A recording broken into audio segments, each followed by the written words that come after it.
Assalamualaikum warahmatullahi wabarakatuh.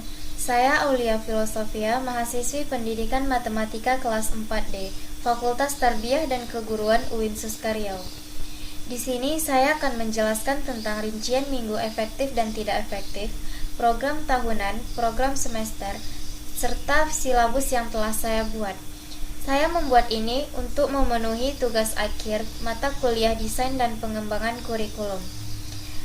Di sini saya mengambil mata pelajaran matematika untuk SMP atau MTS kelas 8 semester genap. Nah, sebelum kita menghitung rincian minggu efektif, maka kita lihat terlebih dahulu kalender akademiknya. Di sini ada kalender akademik SMP Negeri 17 Pekanbaru. Semester genap dimulai dari bulan Januari. Kita lihat di bulan Januari ada 4 minggu. Dan minggu efektifnya juga ada 4. Maka kita isi pada tabel jumlah minggunya 4 dan jumlah minggu efektifnya juga 4. Begitu juga untuk Februari, Maret, April, Mei, dan Juni, hingga nanti akan menghasilkan seperti ini. Jumlah minggunya ada 24 dan jumlah minggu efektifnya ada 16. Maka jumlah jam efektifnya adalah 16 dikali 5 jam pelajaran, maka ada 80 jam pelajaran. Selanjutnya, untuk rincian minggu tidak efektifnya, kita lihat lagi pada kalender akademik. Di sini ada di bulan Maret 1 minggu yang tidak efektif, yaitu jadwal dari ujian tengah semester genap. Maka kita buat di sini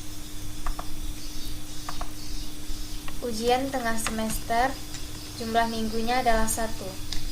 Dan untuk minggu tidak efektif lainnya, kita lihat juga dari kalender akademik yang tadi, sehingga nanti akan menghasilkan seperti ini. Jumlah minggu tidak efektifnya ada 8. Selanjutnya saya akan menjelaskan tentang program tahunan. Di sini terdapat 12 kompetensi dasar dan 5 materi pokok. Saya membuat program tahunan ini sesuai dengan rujukan yang saya pakai, yaitu buku matematika SMP atau MTS kelas 8 semester 2, edisi revisi 17 kurikulum 2013. Nah, sekarang kita lihat program tahunan yang saya buat tadi. Di sini ada 5 materi pokok, yaitu teorema Pitagoras, lingkaran, bangun ruang sisi datar, statistika, dan peluang. Dan untuk alokasi waktunya disesuaikan dengan seberapa sulit materi tersebut. Di sini untuk materi teorema Pitagoras saya ambil 15 jam pelajaran, untuk lingkaran 20 jam pelajaran, dan untuk bangun ruang sisi datar 25 jam pelajaran, statistika 10 jam pelajaran, dan peluang 10 jam pelajaran. Maka jumlah jam pelajaran dalam semester genap adalah 80 jam pelajaran. Nah, kemudian kita akan membahas tentang program semester. Dapat kita lihat bahwa pada program semester ini ada kolom-kolom yang berwarna-warni. Kolom-kolom yang berwarna-warni ini menandakan minggu tidak efektif. Nah, kita lihat di sini ada 5 bab materi semester genap kelas 8 tersebut, dan terdapat 12 kompetensi dasar. Yang pertama, bab pertama teorema Pitagoras. Pada teorema Pitagoras ada 5 subbab. Ini kita lihat dari buku rujukan yang tadi. Subbab pertama yaitu kebenaran teorema Pitagoras. Yang kedua, menentukan jenis segitiga. Yang ketiga, menentukan dan memeriksa tripel Pitagoras. Yang keempat, menentukan perbandingan sisi-sisi pada segitiga siku-siku sama kaki. Yang kelima, menentukan perbandingan sisi-sisi pada segitiga yang bersudut 30 derajat, 60 derajat, dan 90 derajat. Nah, di sini jumlah jam pelajarannya sesuai dengan program tahunan tadi adalah 15 jam pelajaran. Maka 15 jam pelajaran ini kita bagi kepada 5 subbab yang ada pada materi teorema Pitagoras. Karena dalam satu minggu itu hanya 5 jam pelajaran, maka kita buat dalam satu minggu 5 jam pelajaran. Subbab yang pertama kita buat 2 jam pelajaran, dan subbab materi yang kedua 3 jam pelajaran. Materi yang ketiga kita buat 2 jam pelajaran pada minggu kedua, dan materi keempat kita buat 3 jam pelajaran pada minggu kedua, dan yang materi yang kelima kita buat 5 jam pelajaran pada minggu ketiga. Maka bab yang pertama ini, yaitu bab teorema Pitagoras, menghabiskan 3 minggu di bulan Januari. Dan untuk materi-materi selanjutnya begitu juga.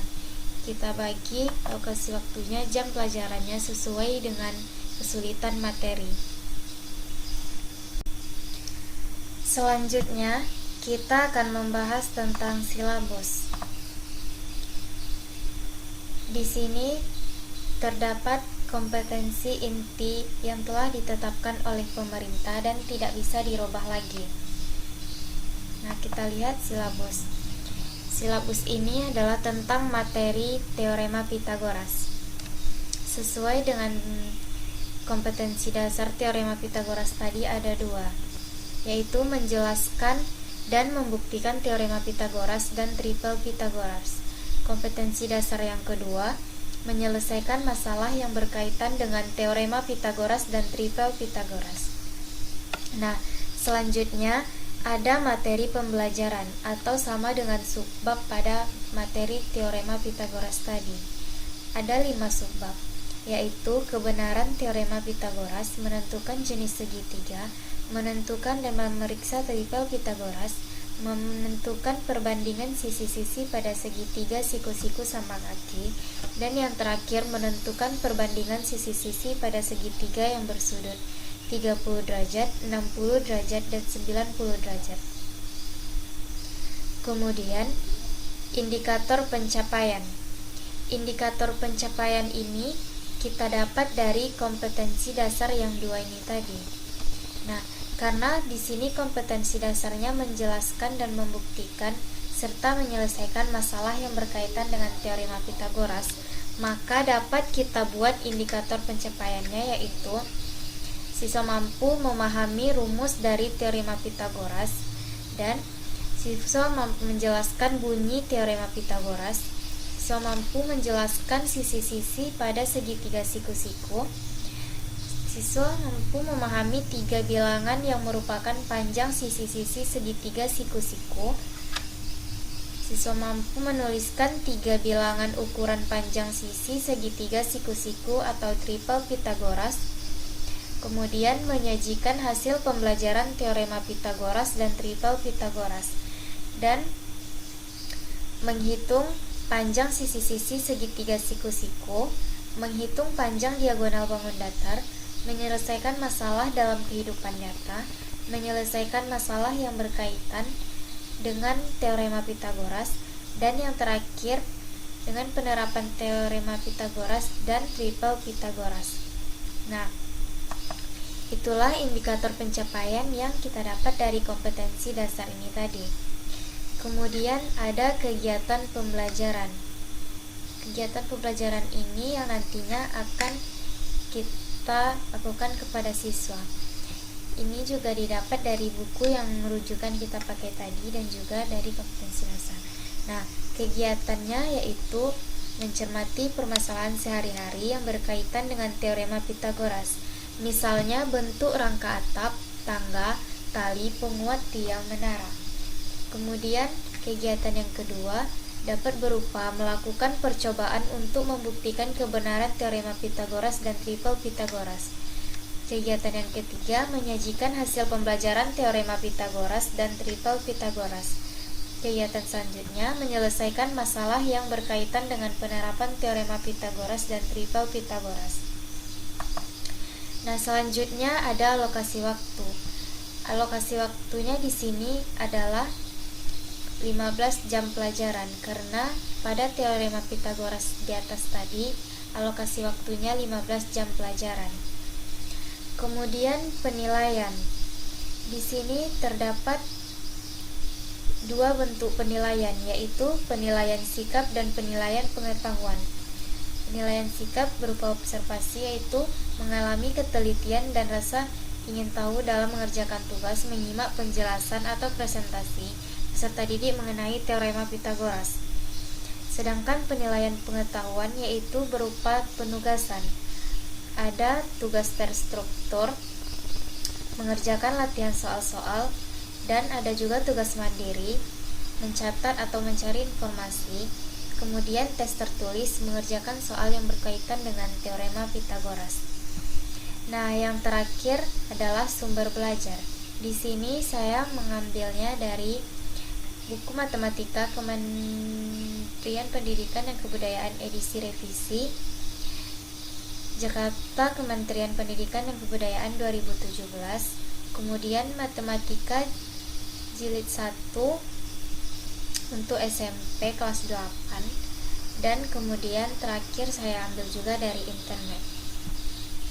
Nah, itulah tadi penjelasan tentang rincian minggu efektif, tidak efektif, program tahunan, program semester, serta silabus yang telah saya buat. Semoga video ini bermanfaat. Sekian, terima kasih. Assalamualaikum warahmatullahi wabarakatuh.